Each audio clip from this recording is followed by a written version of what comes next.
Ikkinchi sonli Namangan Abu Ali bin Sino nomidagi jamoat salomatligi texnikumi 2026-2027 o'quv yili uchun abituriyentlarni o'qishga taklif etadi.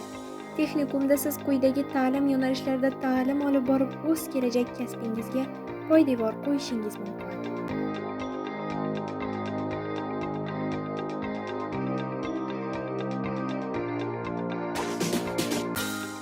Davolash ish yo'nalishi tibbiyot sohasidagi malakali mutaxassislarni tayyorlashga qaratilgan bo'lib, 3 yillik ta'lim jarayonida talabalarga nazariy bilimlar va amaliy ko'nikmalar beriladi.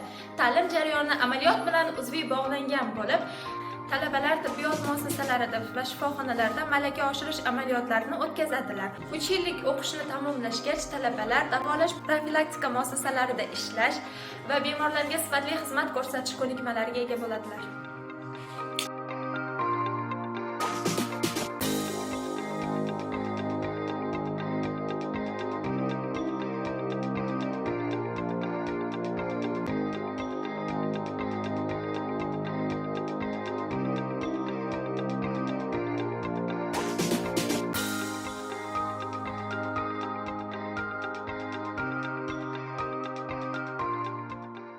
Hamshiralik ishi sog'liqni saqlash tizimida muhim o'rin tutuvchi kasb hisoblanadi. U bemorlarga tibbiy parvarish ko'rsatishga qaratilgan. 3 yillik davom etadigan tibbiyot texnikumida hamshiralik yo'nalishida tahsil olayotgan talabalar nazariy bilimlarni, amaliy ko'nikmalarni bosqichma-bosqich o'rganadilar. 3 yillik tibbiyot texnikumini tamomlagan bitiruvchilar sog'liqni saqlash muassasalarida hamshira sifatida faoliyat yuritish huquqiga ega bo'ladilar. Ular bemorlarga sifatli parvarish ko'rsatish, kasallikni oldini olish va aholi salomatligini mustahkamlashda muhim rol o'ynaydilar.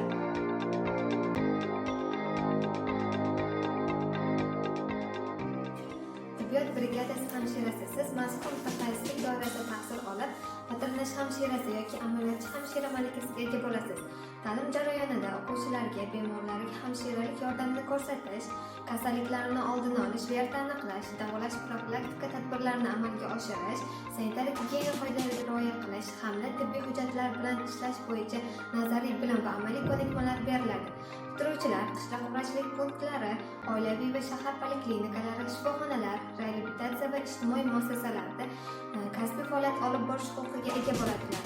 O'qishni muvaffaqiyatli tamomlaganlarga belgilangan namunadagi diplom beriladi. Mutaxassislik bo'yicha mehnat faoliyatini amalga oshirish va malaka oshirish imkoniyati yaratiladi.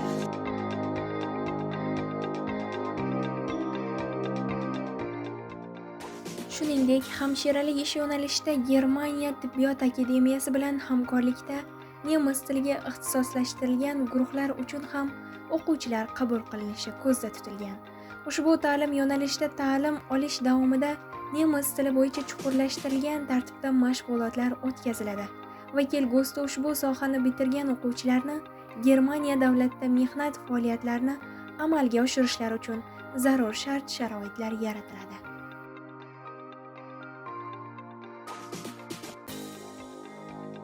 Abituriyentlarimiz uchun yangilik: 2026-2027 o'quv yilidan boshlab texnikumimizga stomatologiya ishi yo'nalishida o'qishga taklif etamiz.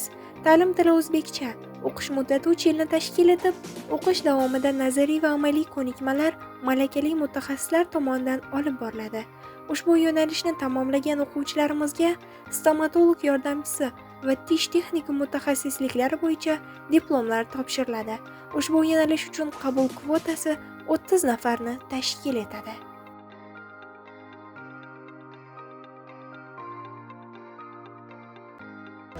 Funksional diagnostika. Ushbu yo'nalishning ta'lim shakli kunduzgi bo'lib, 3 yil davomida malakali ustozlar tomonidan zamonaviy simulятsion o'quv mujajlari hamda mikroskoplar yordamida soha sirlarini mukammal o'rganasiz.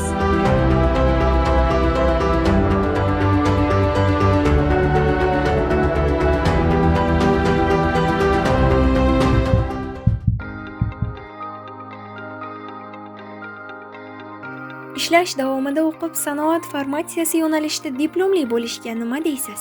Ha, siz to'g'ri eshitdingiz. Dual ta'lim yo'nalishida ta'lim olish mobaynida siz ushbu sohada mehnat faoliyatini yo'lga qo'yishingiz va oylik maosh yoki stipendiya ham olishingiz mumkin.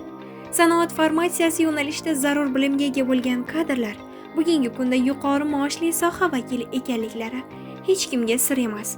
Ushbu yo'nalishda ta'lim olish bilan birga mehnat faoliyatini yo'lga qo'yish esa ideal tanlovdir.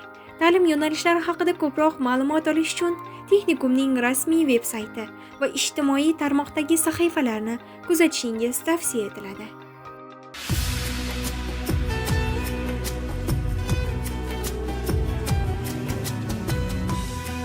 Texnikum kutubxonasida hozirgi kunda 11 mingdan ziyod kitoblar va 3 mingdan ziyod elektron kitoblar, tezkor internet tarmog'iga ulangan kompyuterlar faoliyati yo'lga qo'yilgan. Ushbu dargohda turli badiiy kechalar, kitob targ'ibot tadbirlari va yosh kitobxon tanlovlari o'tkazilib kelinmoqda. Darsdan tashqari vaqtlarda talabalar 5 muhim tashabbus doirasida sport mashg'ulotlari bilan shug'ullanishadi. Texnikum o'quvchilari turli musobaqalarda respublika va viloyat miqyosida faxrli o'rinlar qo'lga kiritishgan. Texnikumning futbol bo'yicha qizlar terma jamoasi viloyatda faxrli 1-o'rinni, 5 tashabbus olimpiadalarida esa voleybol terma jamoamiz viloyatda faxrli 2-o'rinni qo'lga kiritganligi texnikumda sportga alohida e'tibor berilayotganidan darakdir. Shuningdek, o'g'il bolalar o'rtasida mini futbol musobaqasida terma jamoa viloyatda faxrli 2-o'rinni qo'lga kiritgan. Texnikumda shuningdek stol tennisi, voleybol, mini futbol, shaxmat, shashka, yengil atletika va boshqa sport turlari bo'yicha turli xil musobaqalar doimiy tartibda o'tkazilib kelinadi.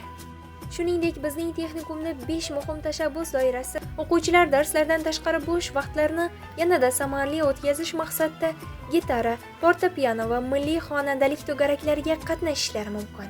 Texnikumda zamonaviy video va foto jihozlariga ega bo'lgan media markaz faoliyat yuritadi. Yosh jurnalistlar va blogerlar texnikum faoliyati haqida video lavhalar tayyorlashadi. Shuningdek, texnikumda ovoz yozish xonasi mavjud bo'lib, iqtidor sohibalari san'at yo'nalishida ham o'z iqtidorlarini namoyon etishlariga zarur sharoitlar yaratilgan. Masofa uzoq deysizmi? Texnikumda 100 dan ortiq o'ringa mo'ljallangan o'quvchilar turar joyi faoliyat yuritmoqda. O'quvchilar turar joyi binosi texnikum o'quv kampusi yonida joylashganligi o'quvchilarga yanada qulaylik taqdim etadi. O'quvchilar turar joyida esa barcha shart-sharoitlar, shuningdek, kir yuvish xonasi, kutubxona, oshxona, dam olish xonasi va boshqa zarur jihozlar xizmatga shay. O'quvchilar turar joyida istiqomat qiluvchi o'quvchilar o'rtasida ularni bo'sh vaqtlarini yanada samarali tashkil etish maqsadida zakovat intellektual o'yinlari, konsertlar, sayohatlar va psixologik trening mashg'ulotlari o'tkaziladi.